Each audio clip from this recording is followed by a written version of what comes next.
ఈ జీవితంలో మనం చాలాసార్లు అమ్మని చూడటం మనేస్తాం, కానీ అమ్మ మనని చూడటం మాత్రం ఎప్పుడూ మనేయదు. ఈ కథ ఒక చిన్న ఊరిలో జరిగిన ఒక అమ్మ గుండెలో దాచుకున్న మౌనమైన బాధ గురించి. ప్రతి పొద్దునలాగే అమ్మ లేచి వంట గడి వెలుగు వెలిగించింది. అబ్బాయి స్కూల్కి లతే అని తిన్నావరా అని ప్రేమతో అడిగింది. కానీ వాడు మొబైల్లో గమే ఆడుతూ కోపంతో అన్నాడు, రోజు అడే సోది అమ్మ, నాకు తిమలేడు. ఆ ఒక్క మాట అమ్మ ముఖంలో నవ్వుని లాగేసింది. కానీ ఏమీ అనక లంచ్ బాక్స్ చేతుల్లో పెట్టి వాడిని బయటకి పంపేసింది. రాత్రి అయ్యింది, ఇల్లు నిద్రలో మునిగింది.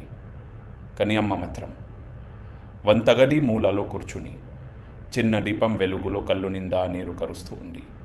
గట్టిగా కాయలు, ఎవ్వరికీ వినిపించని నిశ్శబ్ద ఎడుపు.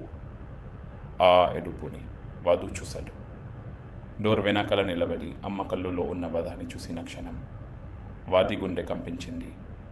నేను ఎంత కష్టం ఇచ్చాను అమ్మకి అని వాడి కళ్ళల్లో నీరు తిరిగింది. పొడ్డు వెలుగులో వాడు అమ్మ పాదాలు పట్టుకొని అన్నాడు, సారీ అమ్మ, నేను మరిపోయాను. అమ్మ ఏమీ అనలే, కానీ వాడిని హుక్ చేసుకుని మళ్ళా ఆడే నవ్వు చూపించింది. ఆ రోజు వాడు అర్థం చేసుకున్న సత్యం ఒక్కటే, అమ్మ ఎడుపు కన్నా ఏ ప్రపంచంలో పెద్ద బాధ ఇంకోటి లేదు అని. అమ్మ ఎప్పుడు కూసిన రోజు మన నిజంగా పెద్దవారు నవ్వుతాను.